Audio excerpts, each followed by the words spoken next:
You are now listening to Extracting Wisdom. Here to help you prevent the decay of your future is your host, Brandon Evert. Welcome to another episode of Extracting Wisdom. I am your host, Brandon Evert, here to help you prevent the decay of your future. And today we have on another special guest. He is a D3 from the University of Kentucky College of Dentistry. And today we're going to be talking about how to thrive in dental school and to basically not go insane. Mr. Clayton, welcome to the show, and thanks for being here, man. I appreciate it. Thanks, Brandon. I'm so glad to be here. Thanks for the invite. Yeah, of course. So let's start off this podcast. Why don't you tell us a little bit about yourself and kind of how your dental school experience is so far? Okay. So I'm a D3, like you said, at the University of Kentucky. I grew up in Southern California, just a couple miles from the beach, and then went to school in Utah at BYU and did some school in Idaho as well. Loved being by the mountains. Spent a lot of time running in the mountains and just recreating out there. And then got married in 2015. My wife is from Boise, Idaho. And then we came out here in 2016. We have a little boy that's a year and a half old. His name's Henry. I didn't know that. Congratulations. Thanks. He's a lot of fun. Cute little guy. And then we have a little dog. Awesome. So we are a happy little family, and dental school has been quite a journey. Learned a lot in the almost 3 years now. And right now I'm feeling really happy that I'm here. Absolutely. So are you in clinics yet? Are you seeing patients? Yes. Okay. Yeah. And so how has that been? That's been great. We started seeing patients the beginning of second year, like August of second year. Okay. Oh, wow. That's okay. So that's a lot earlier than a lot of other schools. Yeah. So super early, which is kind of comical because we didn't go through our anesthesia course until October of that year. Okay. So if we were, doing any fillings, any preps, we had to call over an instructor to give the anesthetic since we hadn't learned yet. Right.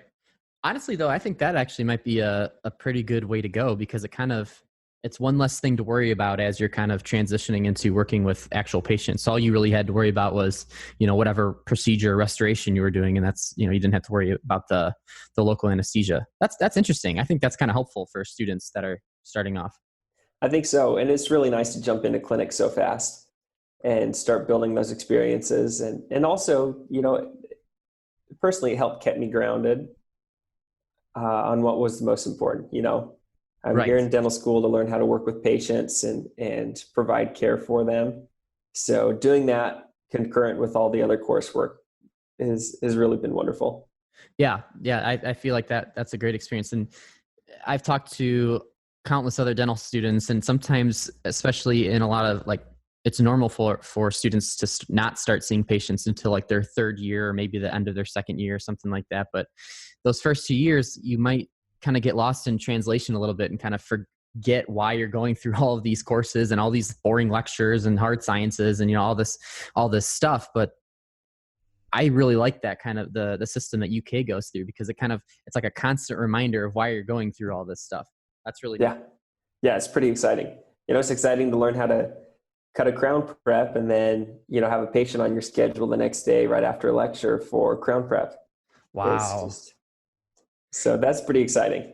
So here's a question. I always ask everybody that has already started seeing patients, what was your first patient like that you had to use a handpiece on? Were you like super nervous or did you feel like confident going into it?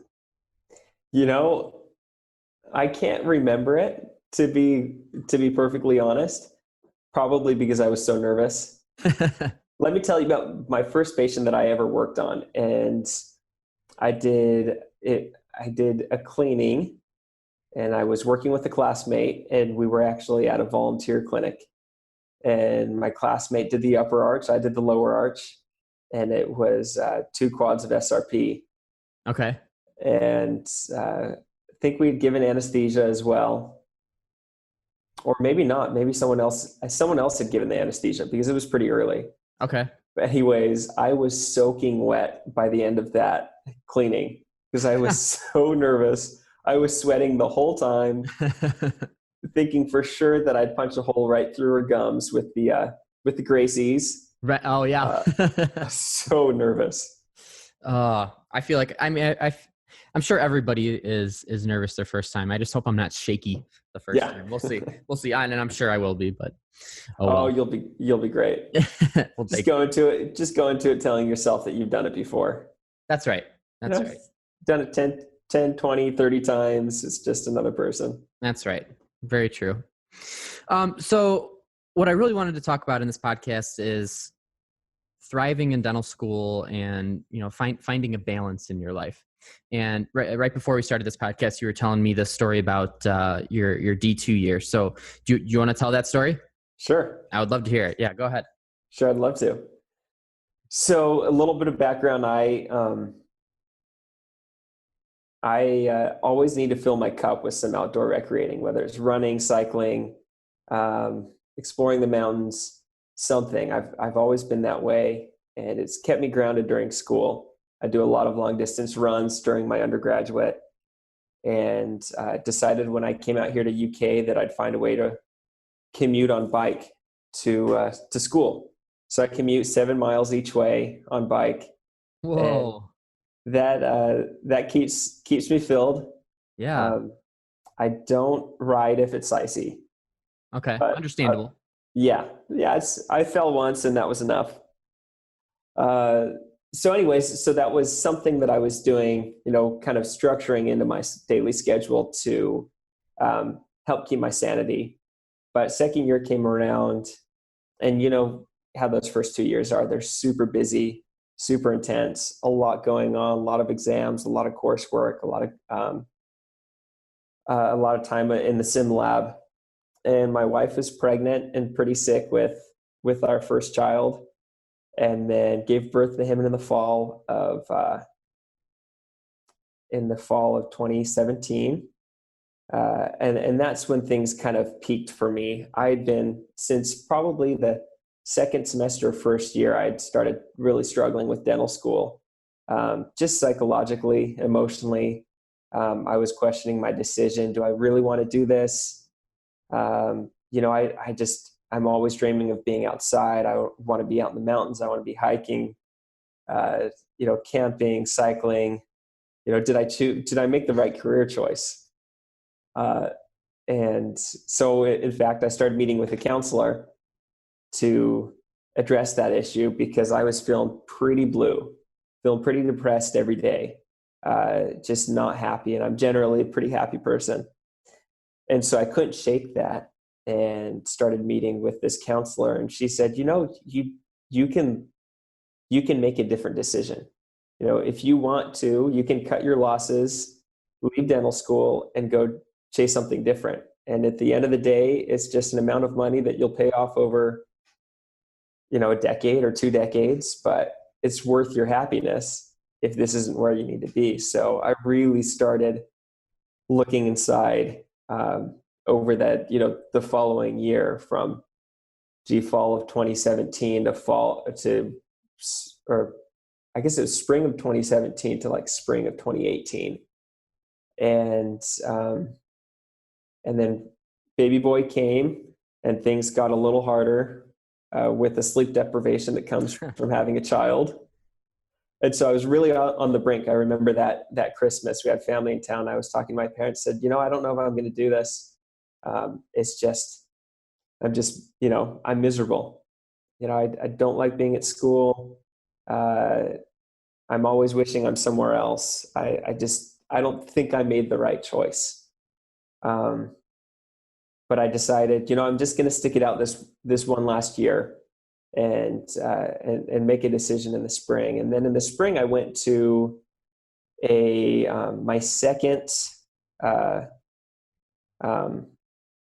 Life in Dentistry conference that's hosted here in Lexington, Kentucky by some UK grads, and Mark Costas and David Maloley and a couple other big podcasters spoke. And it really opened my eyes because even more so than the first conference, I realized that there wasn't a singular way to practice dentistry. that, I didn't have to go into the office every day, every Monday through Friday for the rest of my life, that I could make my career however I wanted it to be. So once I realized that, and it took a while to kind of get through the doom and gloom and get out of that depressed funk. But as soon as I realized that dentistry was wide open, that I could make it look however I wanted it to be as a career, heck, I could practice for 7 years and decide, I'm ready to do something different. I'm going to go, coach a cycling team, or I'm going to go, be a mountain guide. I don't know, whatever, that it was possible. And so from there, I had a mindset shift. And so included in that mindset shift was, other than, I can make my career however I want it to be, was the fact that I needed to start focusing less on grades, less on exams, and more on learning what I needed to learn to become a successful clinician and businessman. Because I'd been holding myself to a really high standard. And that counselor that I met with for about a year, she said to me one time, she said, "What are your priorities?" And I told her my highest priority is my family. Nothing takes priority over my family. And she said, "Well, then you've got to adjust your expectations, because if you're expecting to give your wife and son quality time every day, and you're expecting yourself to get straight A's," she's like, it's not going to happen. Those are two conflicting priorities. And some people can make that happen. But for me, it wasn't possible. The amount of work I have to put in to get an A in a class is a lot, and I'd have to sacrifice a good amount of my family time. So with these new mindsets, I really started feeling optimistic and confident as a dental student. And so when I entered first semester of third year, I just didn't feel like it was that challenging. And all my classmates, not all, but a lot of my classmates were complaining how difficult it was, that they thought it was the hardest semester yet of dental school. I just didn't feel that. And it wasn't because I was getting straight A's and I was the smartest guy in the class, but I had adjusted my expectations and thought, family's my priority. I'm going to reach my career goals no matter what. I'm just going to focus on learning what I need to learn. What's important. Is it important to know, on a micro scale exactly how large a crown prep shoulder should be? No, not necessarily. Or is it more important to learn the pathology that we need to be able to recognize in our patients, or how to work with different materials, or how to refine our hand skills, or, I started focusing on the big picture, and Right. That made a huge difference. Yeah, absolutely. And first of all, thanks for sharing that story. That, one thing that I really, really picked out from that is, and I kind of feel the same way too, is that mindset is everything. And, your priorities are everything, and your mindset can really determine your success / your stress level. It really determines a lot in your life, especially when you're going through such a hard program like dental school. So when you really start finding a balance, because you're absolutely right, it's not all about the letter grade that you get. It's not about the percentage that you get. It's not. Although, we're students that are primed to think that way because we had to go through undergrad and go through this rigorous process of getting into Yeah, dental. totally. But once you get into dental school, you've kind of passed that gauntlet, and there's tons of material, and we all would love to have it memorized, but I mean, it's just, there's too much. And what means more to you, your sanity or your grade? You know what I mean? And so a lot of the time it's just finding the right balance of just finding the right balance of work and play, basically, and family, and all of the above, and finding time to not only study but take care of your mind and take care of your body all at the same time. So it's a difficult balance to strike, and it takes some time to kind of work out. But I totally agree with you that there's so much more to your life than just dental school at this point, even though it doesn't necessarily seem that way. Yeah. I mean, regardless, to be able to, complete dental school, you have to give it a lot of time. Absolutely. There's a huge difference between getting a C or a B and an A, but regardless, it takes a lot of your time. And so you've got to, we all need to schedule in a little time for ourselves throughout the day, every day. And, remember those priorities and remember those relationships that matter most to us as well. We can't just expect to neglect that and neglect ourselves for 4 years and then just magically everything's going to be great once we graduate. Right. Because this is just the beginning, right? It's a trial by fire, but we'll get more busy and we'll have more balls to juggle once we get out of dental school. Yeah. Dental school is just the gateway. Yeah. That's all it is. It's that ticket. Right. So let me ask you this too. So how do you typically schedule your time or schedule your day? Do you have like a morning routine, or do you do certain things after school that you do every single day to take care of yourself and take care of your family rather than just getting right to your studies? Yeah. So I mentioned that I ride my bike to and from school. Right. So that that's an hour of exercise built in every day. This really nice. I'm a huge believer in exercise. It releases those natural endorphins. It's going to make you feel better. It's going to help you think better. But something that I like to do in the morning is start off with kind of a spiritual boost. So get up and personally, and people do it in a lot of different ways, but I'd like to read some scriptures, do some prayer and meditation to really kind of, start my day with a boost. Some people like to do meditation or thought work or planning, or visualizing, where they want to be in the next couple of years. So that's a powerful tool. And I do that before I study or before I dive into anything else. So that's really helpful, super powerful. If I have some time for some studying, then I'll get that in the morning. If not, then I'll just go throughout my day. So whatever I have planned that day, patients in the morning, classes in the afternoon, and then fill in, the open spaces with studying, with lab work and necessary meetings. And then when I get home, I like to get home around 6 every day, just to make that consistent for my wife and my son. So I get home, and then when I get home from about 6 to 8:30, that's family time.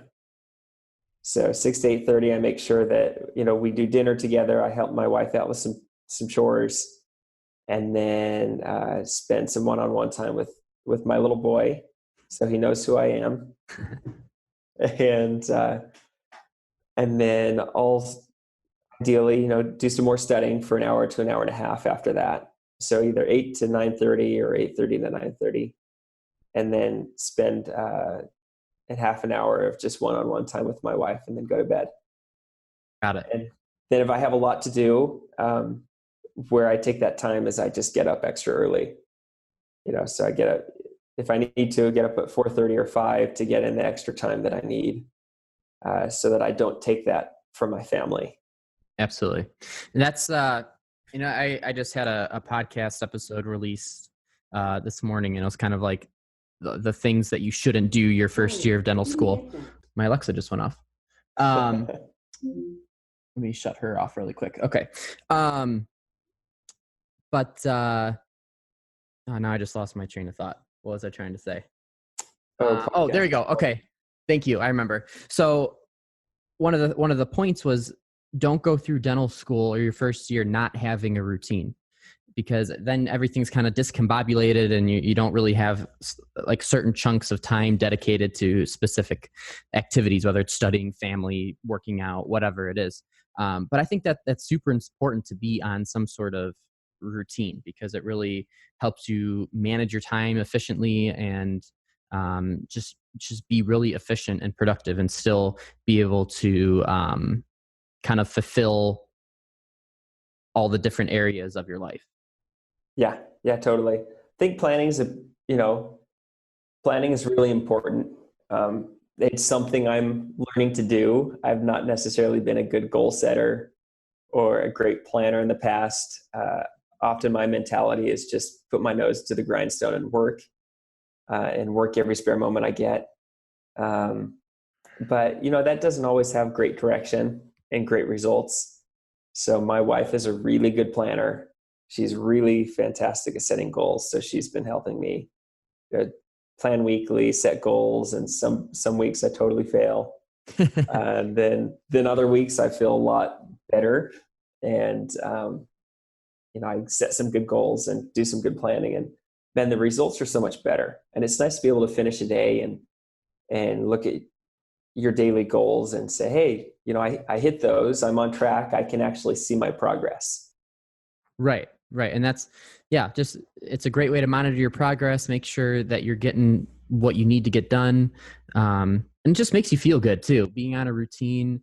I talk about this all the time, but it's just seriously, it makes a world of difference. And when you're on a routine, you notice yourself having much more success than you would if you weren't on a routine, I feel like. And whether you're a morning person or a night person, like, it doesn't really matter what kind of routine you're on, as long as it's consistent and it works for you. Like, you're definitely going to see some results from that. Yeah, totally. Well, that's good. So kind of bottom line is what I'm getting is, make sure you make time for family first and foremost, because that's the relationships that you have. Friends and family are super important. And I totally agree. Especially it's really hard to, maintain relationships when you're going through dental school, but it's a necessity for sure. Totally.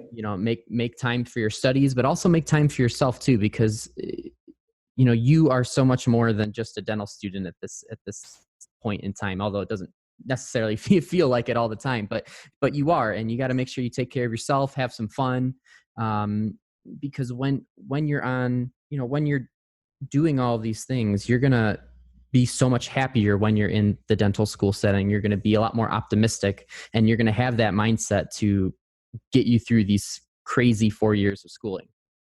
Yeah, totally. And like you said, you've got to be true to yourself. If you have passions or interests that you can engage in during the week to help you feel like you, and not just feel like you're a robot trying to jump through the hoops and get the information down, you'll feel a lot happier. You'll feel a lot happier, and you'll feel a lot more like yourself. But another huge thing that I like to talk about with friends and classmates is to choose to have a positive mindset. And what I mean by that is, there are inevitably in dental school things that don't go our way, or a test that isn't fair, or a practical exam that isn't that doesn't go the way we wanted it to, or isn't fair, or there's little pitfalls and things that we could complain about, right? But it's just not worth it. So choosing to have a positive attitude and not to complain about all the little things, like, oh man, this teacher didn't show up for class and it's totally a waste of our time, and this is so awful, I could have been doing so many other things. Or that's so unfair that they graded it like this, or that test was written poorly, or but instead just choosing to view things through a more positive lens, and realize that in the long run it doesn't matter, will also make a big difference. Cultivating an attitude of gratitude, choosing to be grateful for things, and looking at situations and think, oh yeah, wow, that test didn't go very well, but I've learned I need to focus on A, B, and C to get better. And that will totally change the way you feel and think in dental school. Yeah, I couldn't agree more with you. There's some things I'm recognizing that some people might have some issues with or complain about, and really at the end of the day, they're little things. Like don't sweat the small things when you're going through dental school. Like you have so much more to be worried about than whatever it is that you might be complaining about. Yeah, And at the end of the day, it's just knowing the material and understanding too that you might not be able to be spoon-fed everything from your professors. And sometimes, we would want a study guide from a professor. We want, some summary slides that kind of hit the highlights of the professor or whoever's teaching, of their presentation, but you might not get that. And you know what? Don't complain about it. Just use that as a motivator to go and look at that PowerPoint a little more, ask some questions or be more vocal, that kind of thing. At the end of the day, we are going to be entering a healthcare professional field. So not everything, dental schools, it's going to be there's going to be some hard work involved, is I guess what I'm trying to say at the end of the day. But that hard work is going to be so much easier and enjoyable if those can even be put together with a more positive attitude. Exactly what you're saying. absolutely. And, understand that this is just the beginning of your career. You're not going to learn everything that you need to know here in dental school. It's impossible. They equip us with just the foundational knowledge that we need to go out and not get ourselves in trouble, really. So it's important to realize that you're going to learn so much more outside of class and outside of dental school. We, in our program, we get to place some implants, which is great, but it's definitely unusual. I don't know how many dental schools have that opportunity, but I use that as an example of, if you have an implant course in dental school, and things are tough, or you don't make good grades on it, or you don't quite understand the material, or even you just feel like you didn't truly master it. I mean, it's important to understand that the hands-on experience will teach you more in 10 minutes that you could ever learn in hours of studying. Right. And so it's that way probably with most things in our dental career. We're going to go out and be faced with challenges in our own clinics and learn a lot in those challenges. But then we'll be able to call on colleagues and look at reference books and go online, and we'll have just a wealth of information to access. And then in those times is when that knowledge will become concrete. Right. Yeah, absolutely. That's awesome. That's great advice. I really appreciate you sharing all that with us. That's awesome. No problem.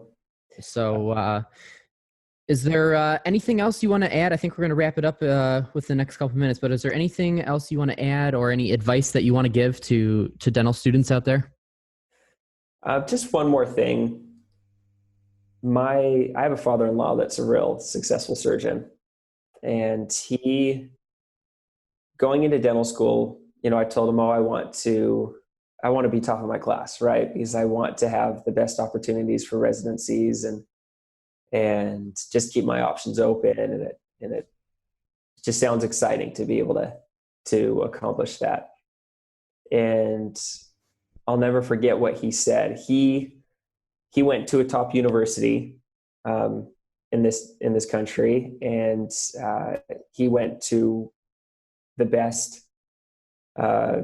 surgery residency, and he got the best training from the best people, and went out and thought that was important. And he said, after 20 years of practice, I've never had a single patient ask me where I went to school or where I did my training or what grades I got. And he says, yeah, well, some of it is important to be able to get into maybe that residency you want.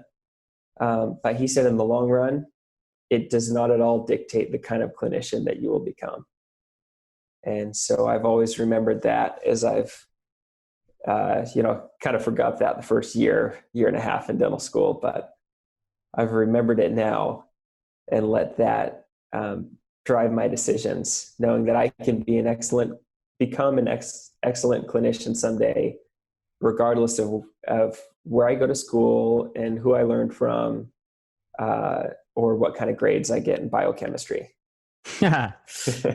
Hey, that's awesome advice. And what really determines your success is ultimately not your school. It's you. How much time you put into developing your craft and that kind of thing. Your education, or like the name on the diploma, doesn't necessarily, determine what kind of doctor you're going to be. So I think that's awesome advice. Thank you for sharing that. Oh, no problem. It's been great chatting with you today. Yeah, absolutely, Craig. I really appreciate you taking time out of your schedule. He just finished up an oral path exam, so thank you for sitting down right after that and talking some more dentistry. Oh, this is a refreshing break. Good. Glad to hear it. All right, man. Well, thank you so much. We'll have to catch up with you again soon and see what else you're up to. But thanks again for being on the podcast. I appreciate it. Yeah, no problem, Brandon. Thanks for having me on. Absolutely. Take care, buddy. You too.